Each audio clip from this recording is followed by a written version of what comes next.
rosqueamento em aço inoxidável, oferecido pela Dormer Pramet e a Kimatic Tapmatic, dois grandes fabricantes e especialistas aí no segmento, no setor. Sobre a programação, o que nós teremos hoje? Essa apresentação deve durar aproximadamente 45 minutos, e além desses 45 minutos no total, entre Alexandre Baroni e Marcel, que serão apresentados daqui a pouco, teremos mais 15 minutos reservados para perguntas e respostas. Primeiro lugar sobre pergunta, isso é muito importante. Nós já recebemos inúmeras perguntas técnicas voltadas ao tema, já separamos aqui uma boa parte que a gente acredita que é possível atender dentro do tempo disponível, mas também pedimos que vocês não deixem de acionar aí o balãozinho que deve aparecer com um ponto de interrogação na lateral direita e façam também perguntas durante a apresentação. E a gente tenta mesclar isso aí para servir com a interação de vocês com complemento sobre o conteúdo. E sobre o conteúdo, vamos lá, falaremos hoje, dentro dessa temática, sobre o aço inoxidável e suas características, entenderemos também o processo de rosqueamento de aço inoxidável quanto às suas dificuldades e soluções, falaremos de ferramentas, mais especificamente machos, e também falaremos sobre fluidos de corte, tipos e benefícios, e, de novo, um material sempre focado na temática do rosqueamento em aço inoxidável. Bom, não será o Bruno Lima a apresentar esse material, vou passar a palavra aqui, só fazendo a apresentação para vocês dos dois palestrantes no próximo slide. Primeiramente temos Alexandre Baroni, que já nos deu um ok aqui, consultor técnico da Kimatic Tapmatic, e engenheiro Marcel Nunes, supervisor técnico da Dormer Pramet. Então, pessoal, novamente, sejam bem-vindos. Legal, Bruno, obrigado pela introdução. Imagina. Nós vamos falar então, pessoal, sobre rosqueamento em aço inoxidável. Eu gostaria de agradecer a todos os participantes aí. Como o Bruno comentou, meu nome é Marcel, eu sou engenheiro mecânico, supervisor técnico, trabalho há 11 anos na companhia, na Dormer Pramet aí. O Baroni, não sei se quer fazer uma introdução, falar alguma coisa de você, Baroni, por favor. Pois não, obrigado. Olá, pessoal, mais uma vez, boa tarde.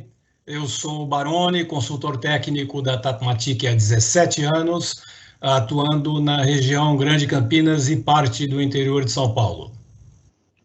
Legal. Obrigado, Baroni, da apresentação. Temos alguma informação sobre a Tapmatic? O Bruno ou o Baroni, não sei se vão falar alguma coisa da companhia, estejam à vontade. Sim.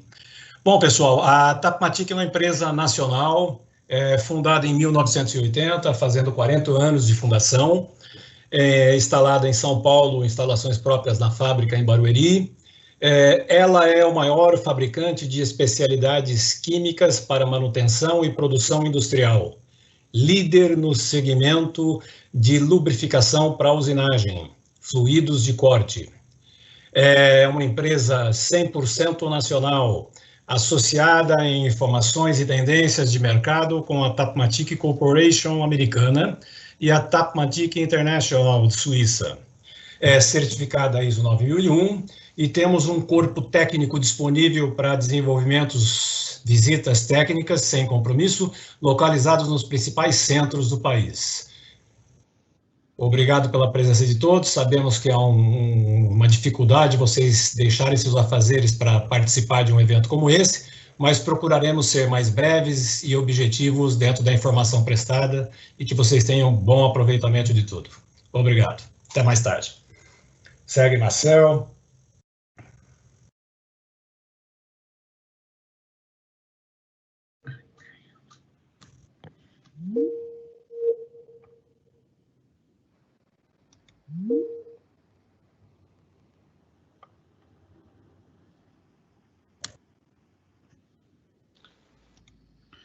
Tivemos um pequeno problema na conexão, acho que já retornou, né? Retornamos, Marcel, pode seguir à vontade. Qualquer coisa a gente vai avisando por aqui.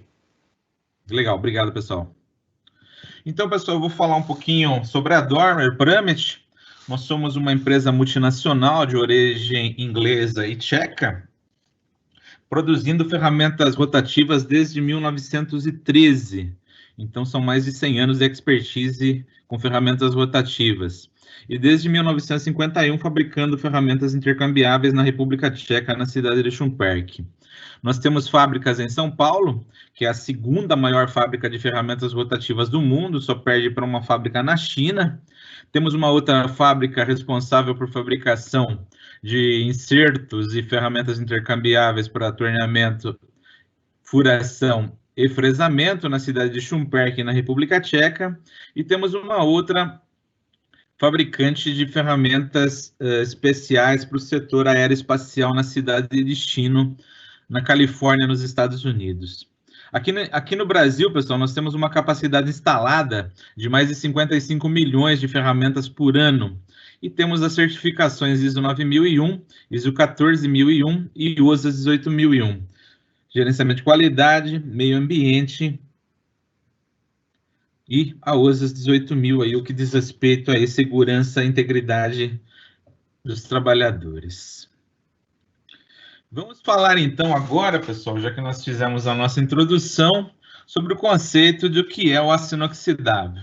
O aço inoxidável é um material que cada vez mais aí ele é aplicado em escala industrial para aplicações diversas nos segmentos de petróleo e gás, nos segmentos alimentício, químico, farmacêutico, de geração de energia, entre outros segmentos.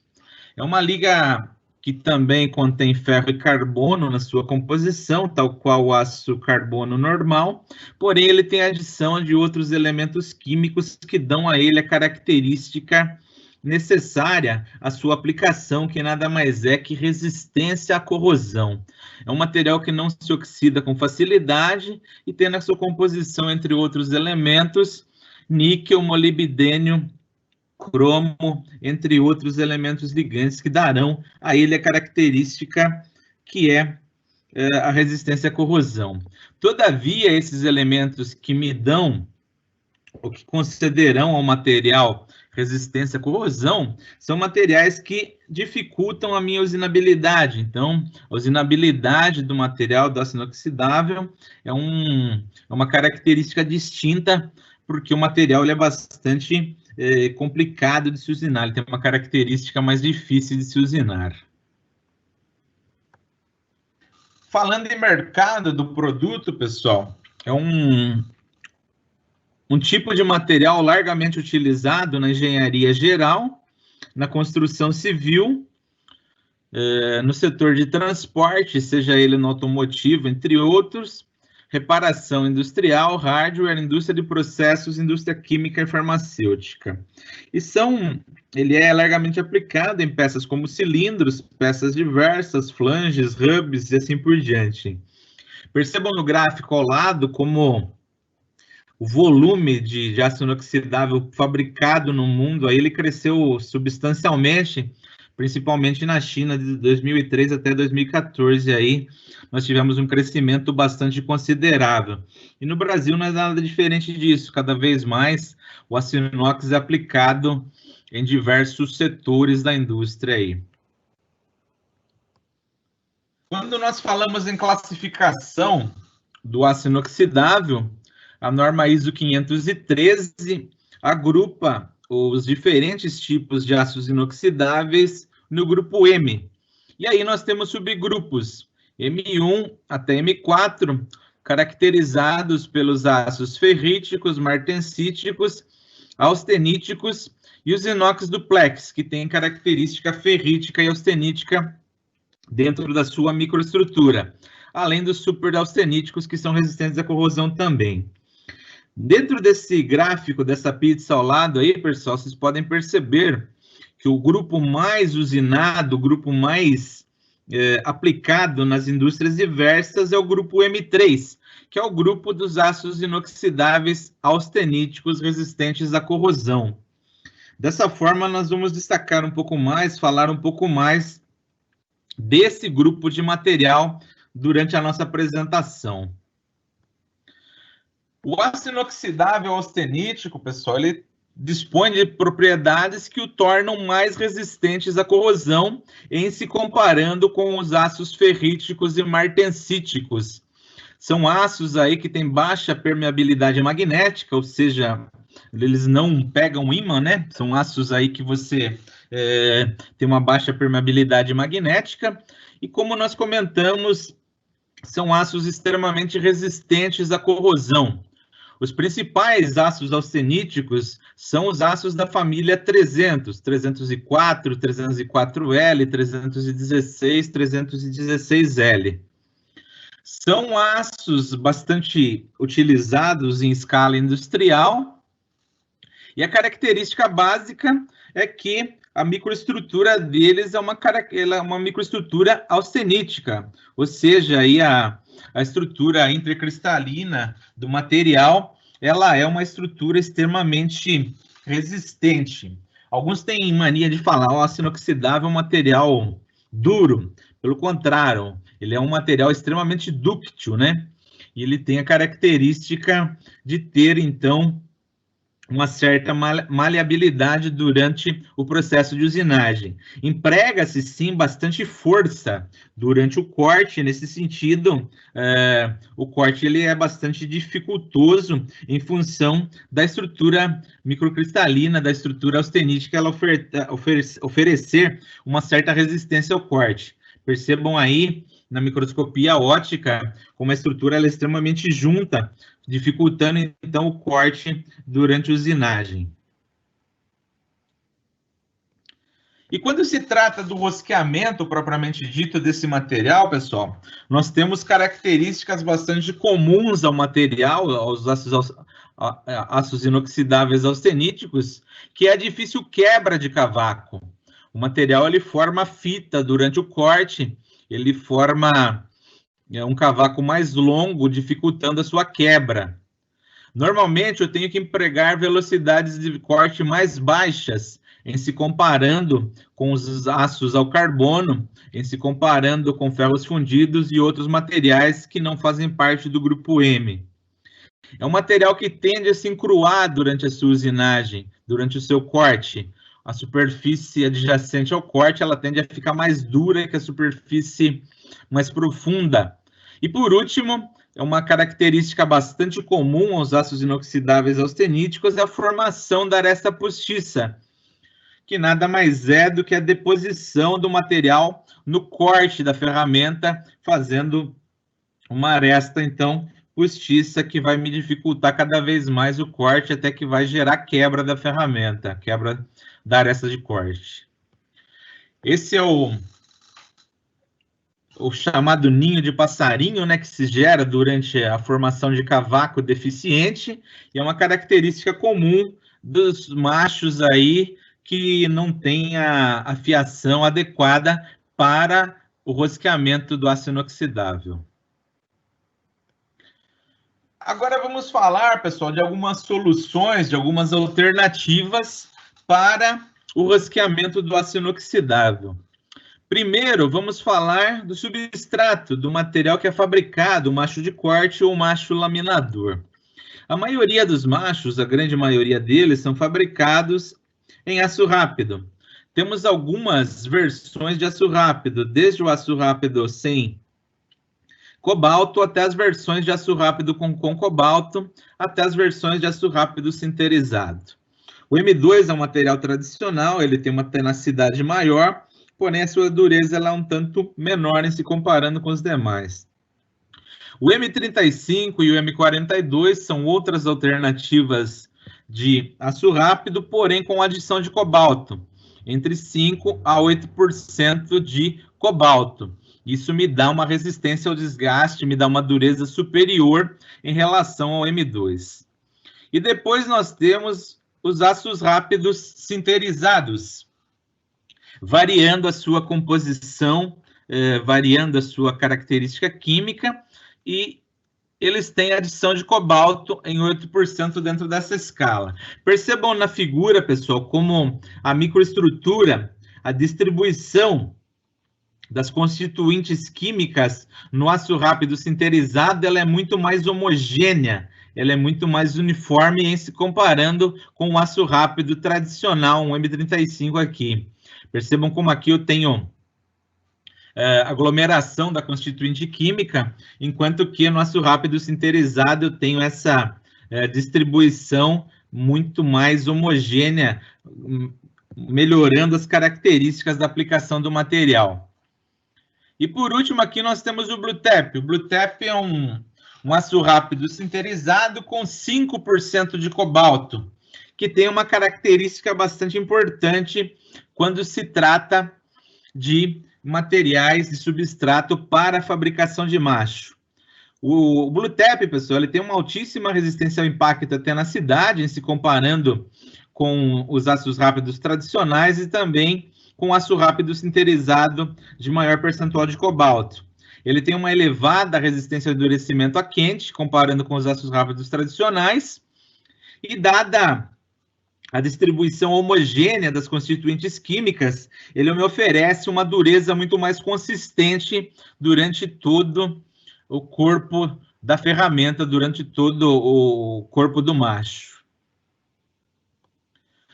Uma outra solução bastante importante, pessoal, para o rosqueamento de aços inoxidáveis é o tratamento superficial que eu estou aplicando à superfície do macho. O revenimento a vapor, que é o Steam Temper, o ST aí da figurazinha que vocês estão vendo no canto superior direito, abaixo dos logos aí das companhias, é um tratamento superficial que cria uma camada de óxido, que vai gerar microporos na superfície, formando, então, áreas de retenção de partículas de óleo, melhorando substancialmente o escoamento do meu cavaco e também a minha lubrificação, a minha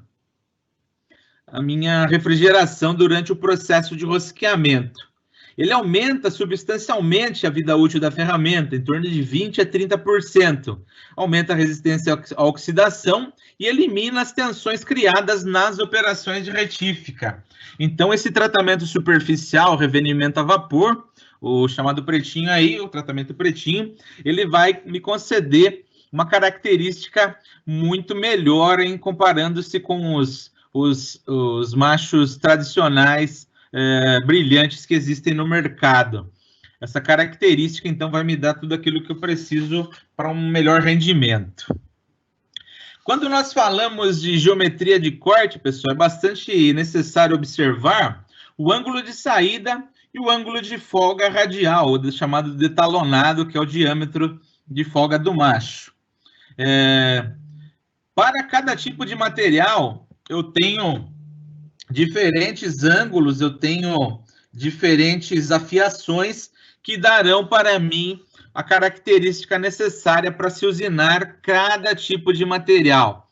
Quando eu tenho um ângulo de saída menor, eu tenho uma estabilidade maior do fio de corte e ela é bastante impactante quando eu estou rosqueando materiais mais duros. Um ângulo de saída maior, ele me reduz as forças de corte quando eu estou tratando do rosqueamento de materiais mais dúcteis, no caso do aço inoxidável, ou aços de baixo carbono também. O ângulo de folga menor, ele previne que o macho produza roscas maiores quando eu estou trabalhando em materiais de baixa resistência e resiliência. Por sua vez, um ângulo de corte maior, ele previne que o macho se trave quando do rosqueamento de materiais de maior resistência e resiliência. Aqui nós temos um comparativo com diferentes ângulos. Os anéis, com as suas diferentes cores, indicam cada aplicação distinta. Percebam que no macho azul, que é indicado para aço inoxidável, eu tenho ângulos maiores, como nós comentamos há pouco, e ângulos medianos menores aí de folga no detalonado. Em se comparando, por exemplo, com um macho que é dedicado para alumínio, percebam como os ângulos são bastante diferentes. O ângulo é mais positivo de saída e o detalonado radial também ele é menor. E assim por diante. Quando eu trato de um ferro fundido, por exemplo, com anel vermelho, da mesma forma, eu tenho um ângulo de folga menor e o detalonado também menor devido à característica do material. Então, para cada tipo de material, eu tenho uma fiação dedicada, voltada mais especificamente para atender as características de corte, de rosqueamento de cada material. E aqui, pessoal, tem um videozinho mostrando diferentes materiais, mas depois vocês vejam a característica do aço inoxidável. Eu não vou fazer nenhum comentário durante o vídeo, que senão minha fala vai se distorcer, mas percebam cada material, comparando principalmente o aço, o macho de aço rápido tradicional com o macho de aço rápido sinterizado, com aquela característica Blue Tap, que são os nossos machos da linha Shark. Percebam no vídeo, por gentileza, depois eu faço mais algum comentário.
Então, são esses os nossos machos da linha Shark, que são machos dedicados para aplicações em cada tipo de material. Vocês perceberam aí as velocidades de corte com o macho específico, como ela é maior, a fluidez, a saída do cavaco também ela é melhor durante todo o processo de corte, garantindo uma maior produtividade de roscas com os machos específicos da linha Shark. Vamos, pessoal, agora de machos de corte. Vamos falar agora um pouco de machos laminadores. Machos laminadores, diferentes dos machos de corte, eles, como o próprio nome diz, eles laminam a rosca. Eles não cortam a rosca tal qual um macho de corte tradicional. No macho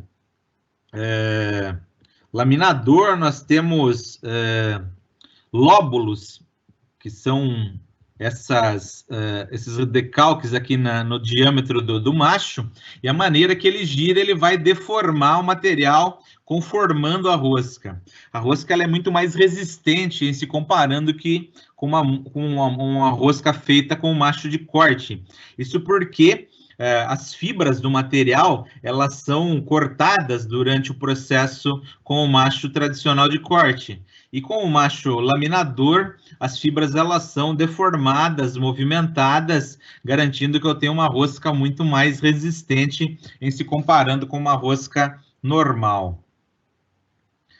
Essa simulação, pessoal, de como é feita, como é gerado o rosqueamento através de um macho de corte, percebam que o material ele vai se espalhando, se deformando durante o processo de laminação, até chegar na forma final. Um pequeno inconveniente dos machos laminadores é esse recalque do material que fica na crista, ele fica esse vão, que é característico do processo de formação de laminação. Alguns tipos de indústrias, como a indústria aeronáutica, a indústria química, farmacêutica e alguns outros tipos de indústrias, não aceitam esse formato de rosca laminada, uma vez que esse decalquezinho ele pode acumular sujeira, acumular resíduo no processo, na aplicação da rosca. Então, alguns tipos de indústrias, eles não aceitam a rosca fabricada através do processo de laminação.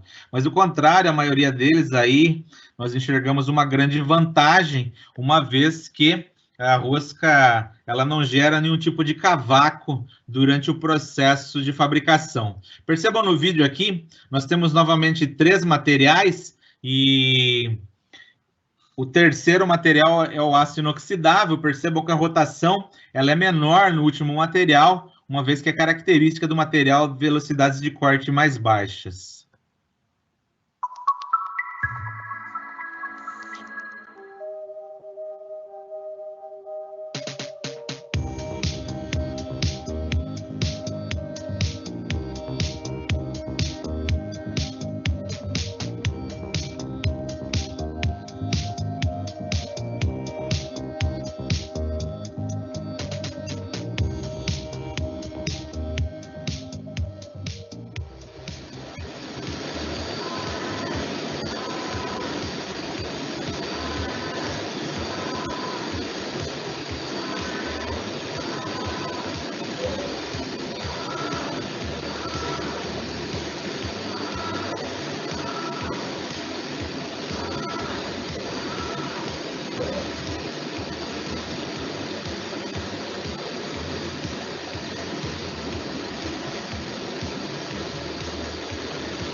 Então, aí ele laminou a rosca em 3 materiais diferentes. O primeiro, um aço carbono. O segundo, o alumínio fundido. E, por último, o aço inoxidável. Vocês perceberam que ele teve aí 3 diferentes rotações, usando a menor rotação para o rosqueamento, para a laminação no aço inoxidável. Agora o Baroni vai estar falando com você sobre fluidos de usinagem aí, tá, pessoal?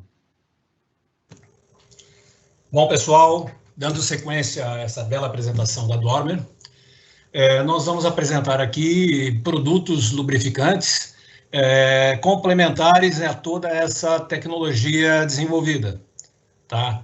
Hoje, pensando em que uma ferramenta, toda uma engenharia de desenvolvimento com soluções em geometrias, ligas de materiais e arestas, aí, ângulos de corte, as ferramentas estão cada vez mais eficientes, tá, possibilitando maior desempenho, e nós precisamos estar preocupados com a preservação de ferramenta, a longevidade da ferramenta. Então, a nossa ferramenta pode ser complementar, ela é complementar à ferramenta da Dormer. Bom, fluidos para usinagem, por que utilizá-los? O processo de usinagem, apesar de ser chamado de corte, na verdade ele é definido por cisalhamento por deformação, gerando grande atrito, chegando a altas temperaturas. Uma ferramenta nada mais é do que um material mais duro, usinando, removendo o sobremetal do material. Esse atrito que gera grande calor deve ser controlado, tá? O controle do calor está diretamente relacionado à vida útil da ferramenta. O calor é controlado pela lubrificação e refrigeração.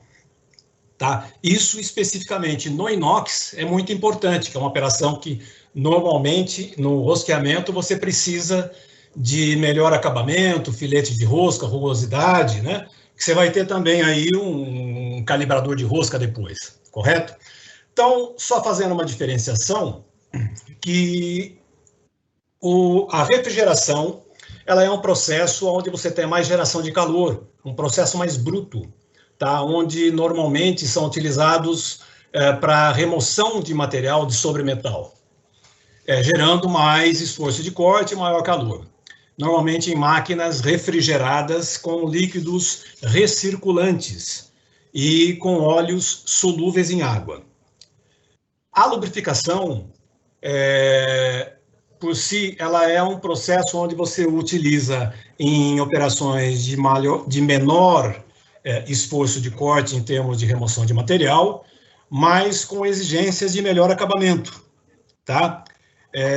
Então, você tem como predominância do processo a lubricidade, tá? Enquanto no outro processo você tem a refrigeração. Refrigeração com lubrificação. A lubrificação privilegia lubrificação também com refrigeração como segundo plano, tá? É importante frisar que a lubrificação é um processo que deve ser eficiente para a operação. E eficiente e de forma contínua. Esse corte, essa lubrificação intermitente ou a falta da lubrificação durante um processo de trabalho, ela pode gerar o que chamamos de choque térmico, que pode ocasionar aí microfissuras na aresta de corte, levando a lascamentos e perda prematura da ferramenta, tá? O controle da temperatura, então, está ligado diretamente ao aumento da vida útil da ferramenta, tá? E diminuição de problemas periféricos aí do processo. Bom, parâmetros para a gente estar avaliando qual fluido escolher ou qual processo utilizar, tá? Nós temos que avaliar a usinabilidade do material, as propriedades mecânicas, né?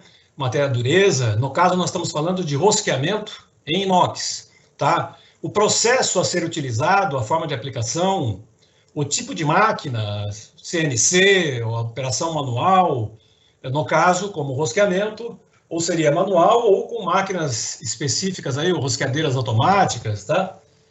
O tipo de operação de usinagem, né, que no caso seria o rosqueamento, e o tipo de ferramenta.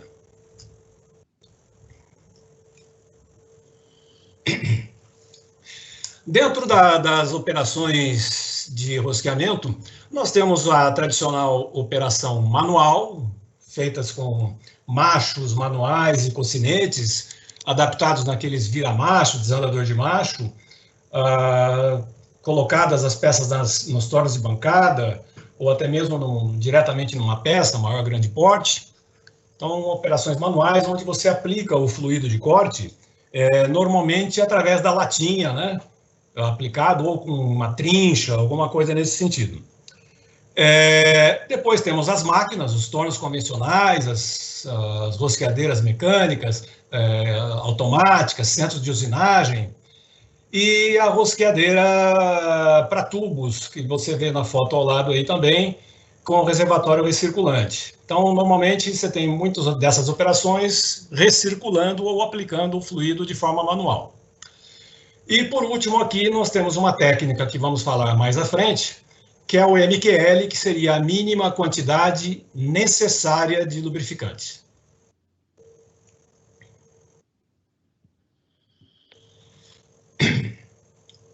Bom, os benefícios de uma boa lubrificação, vocês viram aí dentro do vídeo da Dormer, tá, os problemas aí com o cavaco, a remoção do cavaco, o ninho de passarinho, né? Os benefícios que nós vamos ter com uma boa lubrificação, um controle total da temperatura, né? Precisão dimensional, você melhora o acabamento superficial e controlando o comportamento do cavaco, você aumenta a visibilidade da usinagem, né? Tirando aquele cavaco com melhor facilidade. É muito nítido quando você usa um fluido de corte de melhor qualidade em relação ao processo convencional, você vê o cavaco saindo com um helicoide mais longo. Ele aumenta o comprimento do cavaco. É uma coisa muito interessante que você visualiza diretamente o esforço de corte pelo cavaco. A análise de cavaco é muito importante, a cor, né, a rugosidade, o encroamento. Esse é um grande ponto para ser avaliado a qualidade da lubrificação. A expulsão do cavaco, então, trabalhando com essa forma mais eficiente, você tem um aumento da vida útil da ferramenta, com certeza. Prevenindo quebra. Você pega um processo de rosqueamento desequilibrado, com pouca lubrificação, você está sujeito à formação de arestas postiça, APC, que isso vai acabar soldando no corte do material, provocando uma quebra, né? Um lascamento e quebra da pastilha e uma troca prematura, né? Essa troca prematura, você tem que parar o processo para trocar a ferramenta. Isso é custo, é tempo que você poderia estar trabalhando na peça. Com a boa lubrificação, permite você explorar melhor tanto o potencial da sua máquina, quanto toda a tecnologia embutida dentro de uma ferramenta, coberturas, ângulos de cortes e tudo isso. Uma boa lubrificação também tem embutido uma proteção anticorrosiva. No caso do inox, não é necessário. Acaba tendo um menor esforço dinâmico, uma solicitação dinâmica, reduzindo os custos. Gostaria de ressaltar nesse processo que é o seguinte, o óleo solúvel ou a lubrificação, ele pode ter o custo dele, independente da gente falar em valor, mas a lubrificação é a parte mais barata do processo de usinagem.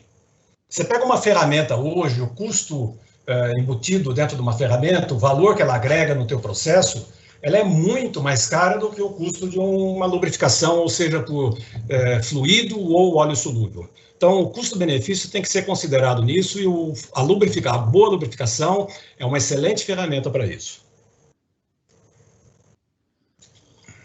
Esse é um exemplo de um rosqueamento em inox, aplicado de forma manual. Essa é a nossa latinha do Superfluido 3.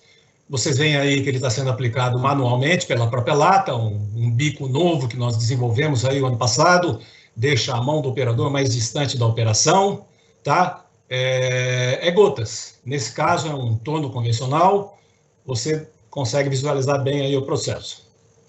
A escolha correta do fluido é sempre muito, muito importante.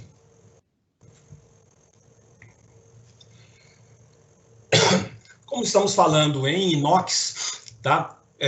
Nós vamos falar desses produtos aqui. A Tapmatic ela tem uma linha de fluidos específicos para determinados materiais, para grupos de materiais, o alumínio, metais ferrosos, mas nós estamos nos atendo aqui, então, aos produtos do tema inox rosqueamento. O fluido número 1 é um fluido evaporativo, tá? Tem também na versão ecológica, um fluido para todos os metais. O número 3 é um superfluido integral, já com a bandeira ecológica. Notem ali atrás no número 3, ele tem uma bandeirinha verde, tá? É uma bandeira ecológica. É um fluido integral para metais de elevada dureza e inox. Na sequência, esses 1 e 3, nós estamos vendo latas de meio litro, mas nós temos embalagens de 5, 20, 200 litros, casos de recirculação. No próximo embalagem, um óleo para rosquear EP, tá? Ele é um óleo oleoso, tá? Integral. Os fluidos, ressaltando, todos os fluidos em geral são produtos integrais, prontos para uso. E lubrificam em operações de acabamento, então, às vezes, materiais mais duros, trabalham, às vezes, em velocidades mais baixas de corte, mas, às vezes, são utilizados também para dar o acabamento em alta velocidade. O óleo EP, ele é um óleo oleoso, utilizado para operações, normalmente, em rosqueadeiras de tubos, aquela que nós vimos na foto atrás, recirculando, para materiais ferrosos, mas pode ser utilizado também em rosqueamento de máquinas e em operações de máquina ou manuais. O 4EP, essa embalagem azul, ele é um produto integral também oleoso. Quando falamos integral, ele é um produto pronto para uso. Indicado para operações menos pesadas, mas para todos os metais. Como estamos falando de inox, então eles são produtos acessórios para você fazer rosqueamento no inox.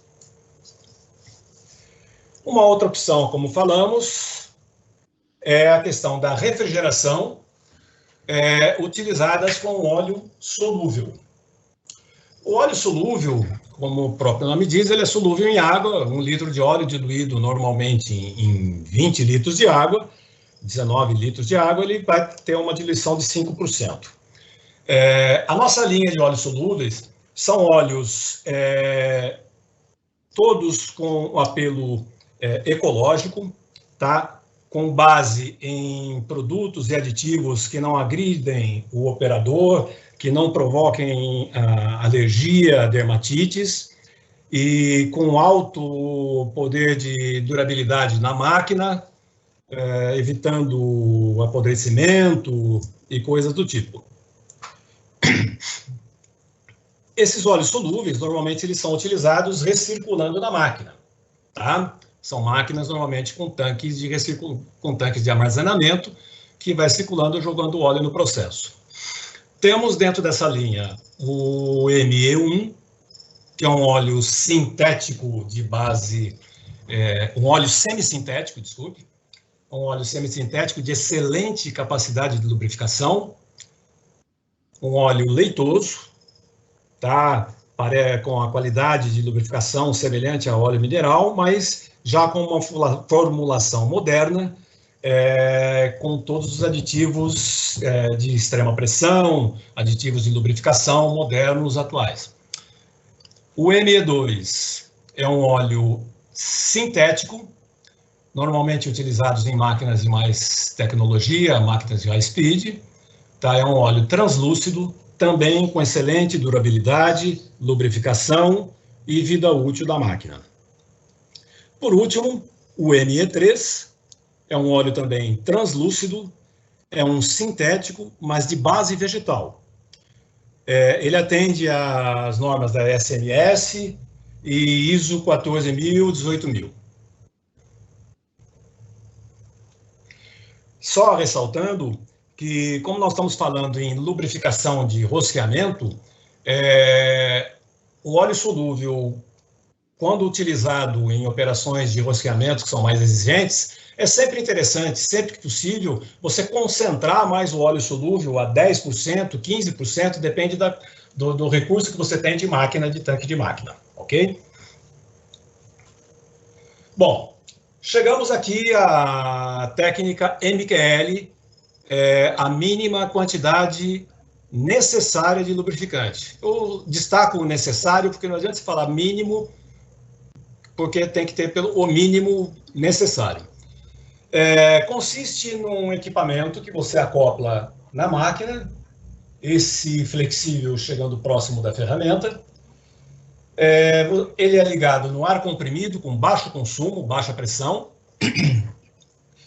Um reservatório de líquido separado que fica acoplado à máquina, acima do equipamento. Ele faz um venturi no bico e puxa o óleo e ar de forma independente, eles não têm contato. Então, você tem ar e líquido independente com a regulagem de cada um. Mais ar, mais líquido, menos líquido, mais ar. Tá? Uma névoa fina, controlada, sem incômodo para o ambiente, sem excesso, sujeira e, principalmente, sem desperdício. É tão pouco líquido consumido que você não consegue recuperar. Tá? Uma usinagem é muito importante, você, nesse caso, você está sempre trabalhando com óleo novo, tá? Você elimina a recirculação. Ele, tecnicamente, pode ser adaptado em praticamente todas as operações de usinagem. O limitador dele é o posicionamento no processo, tá? Então, é muito interessante que ele é adaptado em máquinas que não são preparadas para lubrificação, ele é um veículo para aplicação do fluido de corte em operações que você teria que ficar manual ali. Então, você consegue automatizar o processo. Ou em máquinas que você quer melhorar o processo de rosqueamento, melhorando a qualidade do lubrificante aplicado e consegue estar sempre trabalhando aí com um produto de alta qualidade e alto desempenho. Nós temos um videozinho aí a seguir do equipamento funcionando num sistema de carrossel. Vamos deixar ele rodar para não cruzar o som.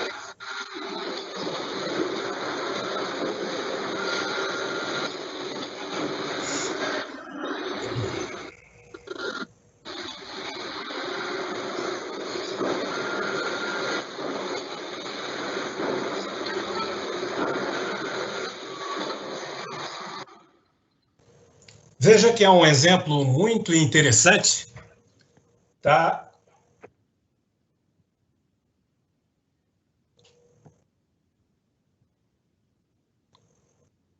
Tá seguindo? É um exemplo muito interessante do processo, que esse é um caso específico em que o cliente precisava diminuir a oleosidade da rosca, da peça, tá? Que ele tinha que lavar para remover o óleo. Nós conseguimos tirar uma peça seca, eliminando um processo de lavagem e secagem. Uma redução de custo muito grande, além de aumentar a vida útil da ferramenta. Bom, nós temos muitos exemplos para ser apresentado a vocês, mas nós vamos optar aqui pelo tempo em mostrar um pouco de dados técnicos, informações práticas do processo. Na nossa fábrica, nós temos um teste onde nós conseguimos medir a lubricidade dos fluidos, tá? Que consiste num macho M8, tá? Com uma profundidade de um furo colocado de 25 milímetros de profundidade. O macho, ele... Volte, por favor.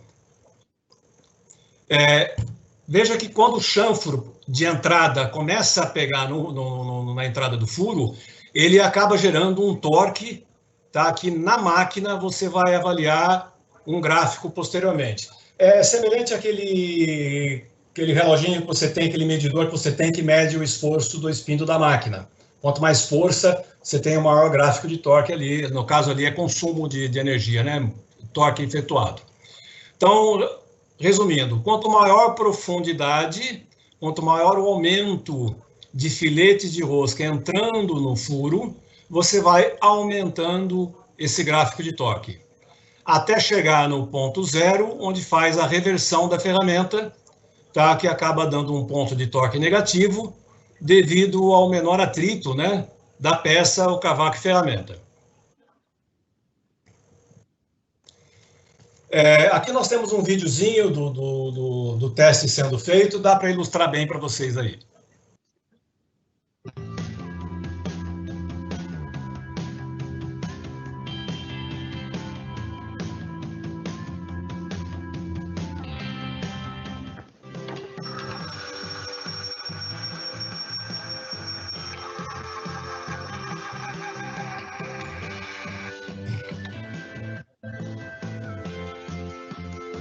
O torque, veja que deu um valor bem baixo, só de 420 Nm/centímetro. É um valor menos da metade do que o máximo permitido para essa máquina, para esse tipo de macho, que é o M8.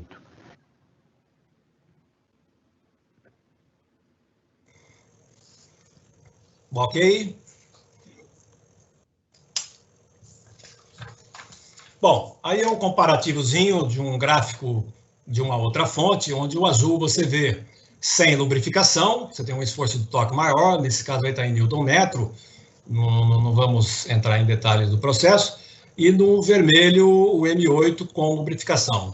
É só para exemplificar a diminuição do esforço de torque na operação. Bom, abrimos aqui então para perguntas. Bruno assume. Obrigado, pessoal. Perfeito, Baroni, perfeito. Bom, esse tópico final aí, só para complementar o Baroni, eu acho bem interessante sempre, porque realmente a definição dos nossos fluidos vão um tratamento ali na ideia de aditivos, formulação, mas tudo isso é construído com base nesses testes repetitivos para trazer aí o melhor desempenho. E esse teste de rosqueamento realmente deixa bem claro para a gente o que pode ser uma melhor escolha de acordo com o material, processo, diâmetro de macho e outras variáveis possíveis. Então, muito obrigado, gente. Obrigado, Marcel. Obrigado, Baroni. Foi um aprendizado incrível, inclusive para mim aqui, que estava acompanhando bem atento aí aos detalhes. E vamos aqui, pessoal, cumprindo aí praticamente dentro do programado, seguir com a parte de perguntas e respostas. Baroni e Marcel, eu achei interessante a gente começar pelas perguntas ao vivo, porque eu acho que são bem complementares, tá? Então, vou jogando aqui as questões aí para vocês, para entender como é que vocês podem contribuir a respeito. E lá no início, Marcel, quando estava sendo falado sobre aço inoxidável, os tipos de materiais, as ligas, etc., surgiu uma dúvida aqui sobre, e vamos entender se a gente tem isso, né, na nossa referência aqui de uso, o aço E420 pode ser considerado um aço inoxidável? Sim, sim, o aço 420 é um inox fundido, que a gente chama família martensite, que é bastante utilizado na indústria de moldes e matrizes, por exemplo. Com certeza é um aço inoxidável, sim. Característica diferente do que nós comentamos, do 304, do 316, que são aços austeníticos, mas o 420 sim é um aço inoxidável, sim, com certeza. Perfeito. Só para complementar o que o pessoal já recebeu de conhecimento. Bom, outra dúvida que eu acredito estar mais voltada para você, Marcel. Qual costuma ser a profundidade do decalque na rosca por laminação? Profundidade de decalque é relativo, Bruno. Sempre que se trata de laminação, a gente tem que falar uma profundidade relativa. Então, a gente está falando aí de 2,5 a 3 vezes D, aí é o mais comum de profundidade de decalque aí para uma rosca tá de forma boa, de forma adequada, tá? Joia, joia. Bom, uma outra dúvida aqui, Marcel, que eu vou compartilhar contigo para entendimento. Deixa eu só voltar aqui. Bom, vou deixar na íntegra, tá, Marcel? Aquele pequeno, entre aspas, defeito na crista da rosca não se constitui um ponto de fragilidade? A gente pode considerar uma fragilidade na ferramenta, algum risco à ferramenta? Não é. Aquilo é intrínseco ao processo, né? Aquilo é uma sobra de material. Uma vez que eu estou empurrando o material, ele acaba criando na crista aquela falta de material, mas ele não influencia, digamos, negativamente no sentido de fragilizar a rosca. Não vai acontecer isso. Pelo contrário, em análises de torque, análises de fixação e força e tudo mais, a rosca laminada ela é muito superior em se comparando à rosca cortada. A rosca laminada ela é muito mais resistente. Então, aquele ponto lá não é ponto de fragilização do material, não. Perfeito, respondido. Bom, deixo a próxima questão. Acredito que talvez esteja mais vinculada a Baroni, mas Marcel, por gentileza, também complemente, que tem vínculo ferramentas, né? Está sempre interligado os processos, né? Então, legal. Qual o perigo de utilizar o fluido de corte inadequado para rosqueamento? Mais uma pergunta que surgiu. Bom, como é de fluido, eu começo, o Marcel pode completar com relação aí. Como nós falamos, a importância de você escolher o melhor fluido de corte para a operação, tá? Isso é relativo, vai depender do esforço necessário, do grau de dificuldade, de complexidade dessa operação. Mas, basicamente, você pode ter um resultado que você não queria. Uma diminuição de acabamento, rugosidade, você tem um problema depois na calibração de rosca, e chegando até aos extremos aí, às vezes, de quebra. Alguém já viu aí um macho quebrar dentro de um alojamento? Tá? Qual difícil é isso? Qual o problema que acontece? Tá? Então, é por aí. Joia. Marcel, teria algum complemento? Não, eu acho que o Baroni elucidou bem aí o que a gente tem de problema, não tenho mais nada a complementar. Realmente, tanto o fluido como a ferramenta correta, elas têm que ser bem dimensionadas para que o processo seja o melhor aproveitado possível, né? Perfeito, perfeito. Baroni, essa aqui eu acho que vai ficar bem direcionada a você, porque é dúvida sobre opções de produto, tá? Um distribuidor mandou para a gente uma dúvida pensando no aço inox, então, né? Entre o fluido de corte número 1 e o número 3, para o aço inox, o número 1 também tem condições de ser utilizado em algum momento? Dependendo da liga de inox, o 1 pode funcionar bem. Dentro dessa toda a explicação que o Marcel deu aí sobre as ligas, né? Diferentes ligas. Mas o número 3 eu recomendo como tiro certo, tá? Perfeito. Você faria todas as ligas, inclusive as não inox. Perfeito. Próxima pergunta. Os óleos da família ME, além de ser aplicado nos aços inoxidáveis austeníticos, podem ser utilizados nos aços inoxidáveis duplex? Do ponto de vista de lubrificação para a gente, nós analisamos a questão de geração de calor e lubrificação básica da operação. Nós não vamos diferenciar, pelo menos eu não consigo, uma lubrificação de um inox maior ou menor. A linha ME é um óleo solúvel para operações normais, básicas, como desbastes, até uma furação normal, mas como predominância do processo é refrigeração do processo, tirar calor da operação, preservando a ferramenta. Lógico, também com acabamento, mas em menor intensidade. Perfeito. Acho que até o processo, dependendo do tipo de processo, vai exigir mais ou menos em lubrificação e talvez ali tenha uma escolha também, né? Sim, sim, com certeza. Legal, legal, perfeito. Bom, eu tenho uma pergunta deixada aqui, eu vou citá-la e vou pular para a próxima para ver se a pessoa que escreveu pode me dar mais detalhes de entendimento sobre quais são os materiais de aplicação e aonde pode ser aplicado. Eu, particularmente, não entendi muito bem a pergunta. Se a pessoa puder complementar, a gente pode voltar nela na sequência. E seguindo aqui, no caso de refrigerantes e ou lubrificantes no processo de recirculação, como saber a hora de trocar? Bom, no caso do óleo solúvel, você tem um sistema de monitoramento do óleo, monitorando o pH, e a concentração do óleo por aferição com o refratômetro. Então, o pH é um ponto muito importante, a concentração é um ponto muito importante para a manutenção do óleo.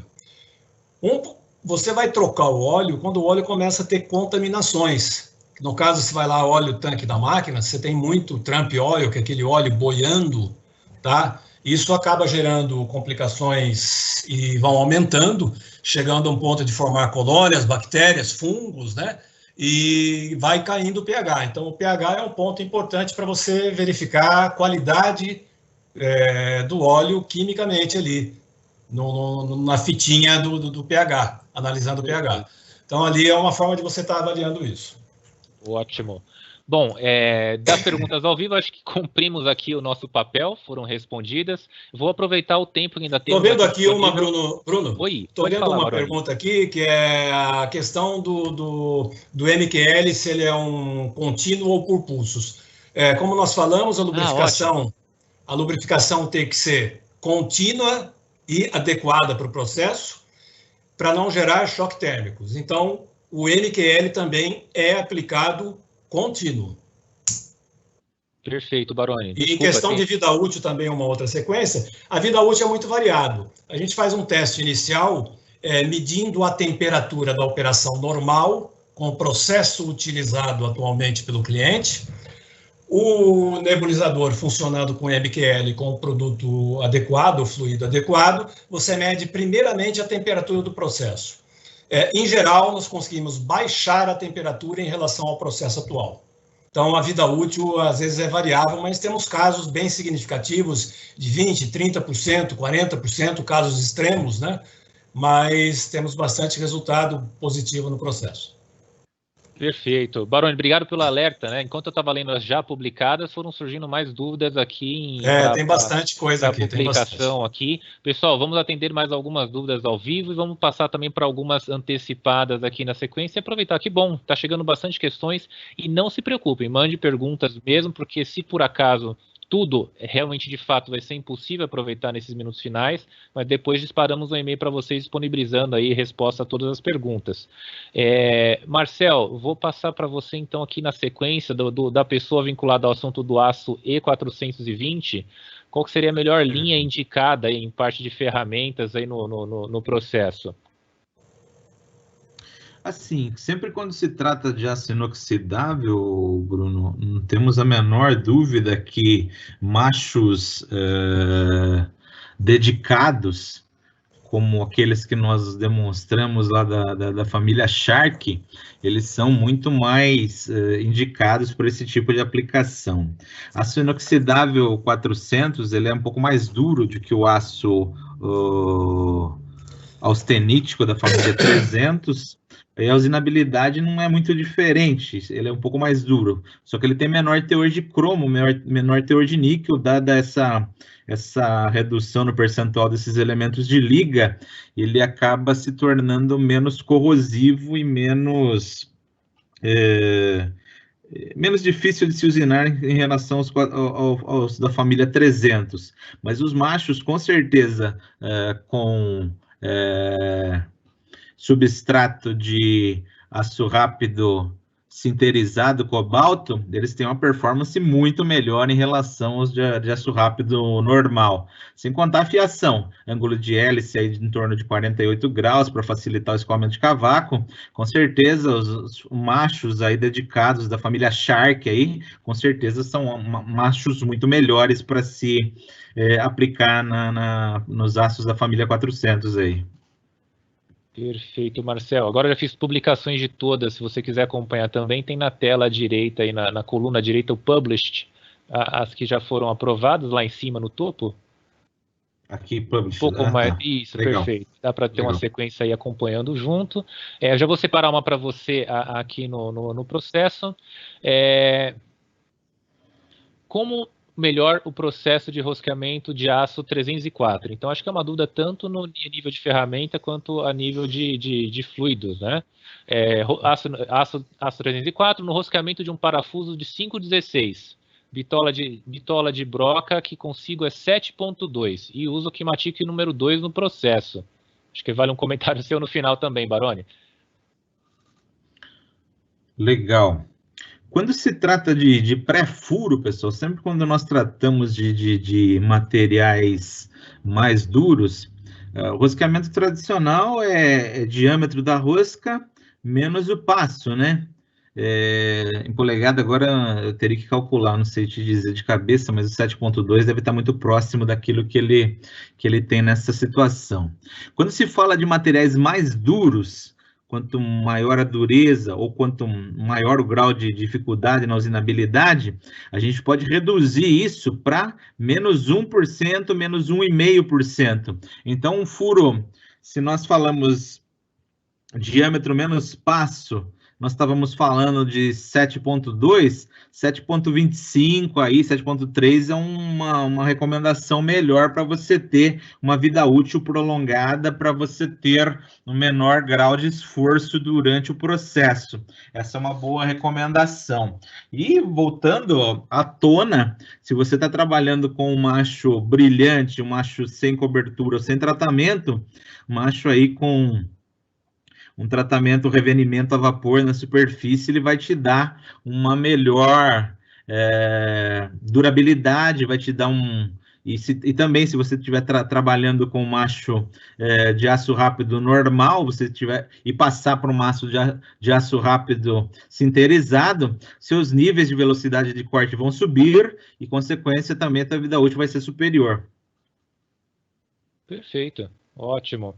Bom, estou dando bastante prioridade às perguntas ao vivo, porque aqui a gente tem alguns contatos até de entrada direta, sem inscrição, então é importante que eles tenham as respostas, e aqueles que se inscreveram, tiveram as perguntas antecipadas, a gente tem como ter um contato e responder, né? Então vou dar sequência por aqui.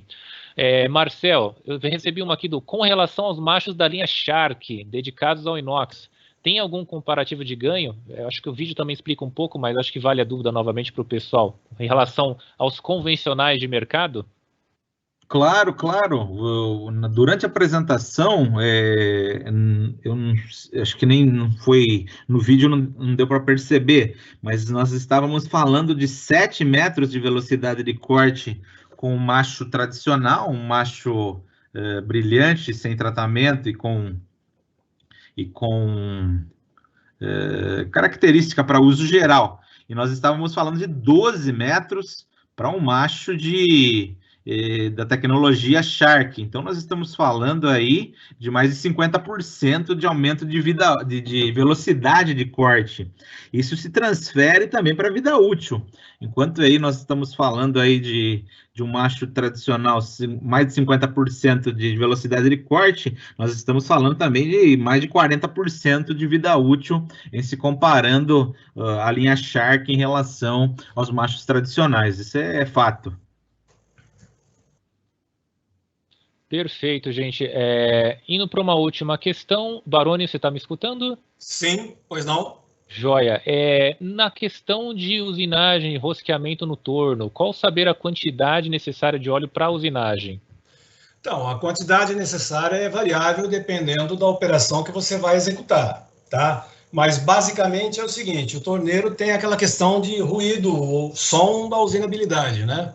Então, esse é um grande fator, aquela visão de você ver a ferramenta aquecendo, fumaça, vibração, tá? Então, cada operação pode exigir um pouco mais, mas basicamente você aplica a quantidade de líquido e avalia o resultado de fumaça, acabamento, né? O torno é uma situação que você tem um controle mais próximo ali, fica mais fácil de visualizar. Perfeito. Em geral, vai com um bom fluido, o Kimatic 3, o Kimatic 1, dependendo do material a ser utilizado, pode escolher um fluido mais apropriado aí também. Excelente, excelente. Bom, Marcel, Baroni, me corrijam, mas eu acho que a gente conseguiu preencher bem as perguntas vinculadas aos temas. Eu fico junto a vocês para entender se a gente estende mais aqui o tempo. Pessoal, também ficamos à disposição para entender como é que está a dinâmica para vocês da apresentação. Se tiverem mais algum destaque, Baroni e Marcel, para colocar em cima dessas questões. Eu acho que durante a apresentação, as perguntas prévias que nós havíamos recebido, Perfeito. Nós procuramos pelo menos contemplar essas perguntas que já haviam previamente sido feitas. Uma coisa que eu não comentei é fixação, pessoal. Nós recebemos aí uma pergunta sobre fixação rígida e fixação flutuante.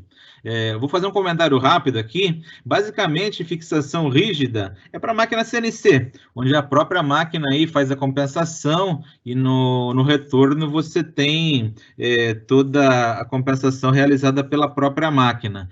Fixação flutuante você vai optar quando você tem uma máquina convencional, máquina que não faz a compensação de forma automática. Então, basicamente, essa a diferença aí. Existem fixações mais modernas, mais novas aí, que me dão, sim, condição de ter um ganho substancial no quesito vida útil, uma vez que a fixação faz toda a compensação axial e radial. Essas fixações elas acabam sendo bastante benéficas e tendo bastante influência durante a vida útil da ferramenta. Perfeito. Marcelo, então vamos lá, vamos contemplando aí as principais, aqui a gente conseguiu eleger aqui para... Não serão todas, obviamente, mas temos mais perguntas interessantes aqui. Diferenciação entre cut taps e form taps. Isso eu acho que eu comentei, né, durante a minha apresentação, Bruno, a gente acabou comentando, né, e basicamente, perfeito. Realmente... Um é corte e outro é deformação do material, né? Não gera cavaco. Essa que é a grande vantagem do processo de laminação. Você não tem a geração de cavaco, né? Perfeito, perfeito. Bom, buscando aqui, estou só fazendo uma separação porque, Marcel, estou percebendo que muitas perguntas estão criando um vínculo, né, com o que já foi respondido ao vivo aqui também. A questão de folga foi apresentado. Deixa eu visualizar. Broca ideal para furação em aço inoxidável. Você teria uma recomendação, Marcel? Obviamente, aí vai depender do fator máquina, né? A máquina do cliente, ela tem que ser... ou ela é mais ou menos adequada para cada situação. Máquinas convencionais com baixas velocidades de corte vão se optar por brocas de aço rápido com cobalto, com ângulos de afiação de 118 a 135 graus. Obviamente, se eu tenho um centro de usinagem com maior recurso, uma broca de metal duro, com toda a fiação pertinente, com refrigeração interna, como a nossa linha Force M, ela vai ter um desempenho muito superior, aí nem se compara, os níveis de comparativo do aço rápido com metal duro são muito maiores, mas eu diria, a grosso modo, para operações convencionais, nós temos as brocas A147 e A108, que são brocas dedicadas para furação em aço inoxidável, tem desempenho superior em relação às brocas de aço rápido tradicional, e para a linha de metal duro para centros de usinagem em situações estáveis, nós temos a linha Force M, que é uma broca também dedicada para furação em aço inoxidável, com refrigeração interna e tudo mais. Perfeito. Bom, eu separei, enquanto você falava, Baroni e Marcel, duas últimas questões que eu acho que são bem distintas a tudo que foi apresentado, e eu acho que com isso a gente consegue encerrar. E, novamente, também vamos deixar uma mensagem final antes de partir. Mas, Marcel, pode ser usado em aço inox ferramenta combinado, macho com broca, juntos? As ferramentas do tipo broca macho, Bruno, que eu entendi bem a pergunta, elas são ferramentas dedicadas para reduzir a operação, como o próprio nome diz, já fura e já abre rosca na sequência. É uma ferramenta, sim, ela pode ser aplicada em aço inoxidável, o limitante é o comprimento da rosca. Para se tratar de broca macho, nós estamos falando de superfícies curtas, como chapas, e peças aí onde eu tenho uma superfície não superior a meia polegada, 15 a 5/8 no máximo, dependendo da situação. Então, são situações onde eu tenho comprimentos menores. Se eu estou falando de uma chapa de aço inoxidável, se eu estou falando de uma rosca mais curta, com certeza não tem nenhuma implicação que me impeça o uso da broca macho, não tem problema não. Perfeito. Baroni, eu vou deixar uma última questão aqui contigo. E acho que a partir disso a gente consegue fazer um encerramento voltando para o slide, tá bom? Eu vou deixar uma bem polêmica para você aqui. Eu queria entender, é bom que surja esse tipo de questão, porque ainda é bem tradicional no mercado. Utilizar banha de porco ajuda a diminuir o desgaste do macho no inox? Então, banha de porco é bom ou não é bom para usinagem? É bom para fritar torresmo. Essa daí eu fiquei curioso, hein? Tá. É bom para fritar torresmo. Sem querer desprezar a pergunta do participante. Lógico. É melhor que nada. É melhor que água. Tá? A banha de porco é uma gordura. O óleo, os lubrificantes, têm uma parte de gordura. Tá? Agora, se você for pensar que com toda a tecnologia desenvolvida, no caso, como nós estamos vendo aí da Dormer, com ligas, coberturas, engenharia de ângulos e geometrias, você vai ter muito mais do que uma simples banha, mesmo que seja um porco de qualidade aí, para conseguir dar conta de você tirar todo o potencial de uma ferramenta dessa. E tem colesterol, né, Bruno? Perfeito, Baroni, perfeito. Bom, pessoal, estamos encerrando aqui a parte de perguntas e respostas, passamos aí uns 15 minutinhos, mas acho que são perguntas tão ricas que vale a pena a gente aproveitar aqui no momento, não é possível atender a tudo. Eu só queria deixar uma mensagem do próximo slide para vocês, uma mensagem final aqui em nome da Kimatic. Eu queria que o Marcel também comentasse a respeito, né? Mas Dormer, Pramit, Kimatic, Tapmatic, duas grandes empresas aí, a gente está se unindo bastante aí para esse momento difícil que a gente está passando, né, no mercado, tentando fazer o melhor para vocês aí, conforme a disponibilidade aí, agregar com conhecimento, suporte técnico.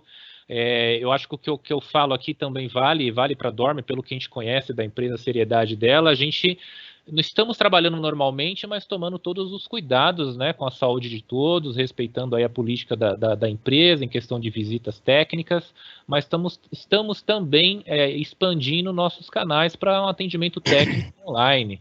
Então, esse slide aí vale para deixar à disposição de vocês aí todos os nossos contatos, para mais dúvidas, um assunto específico.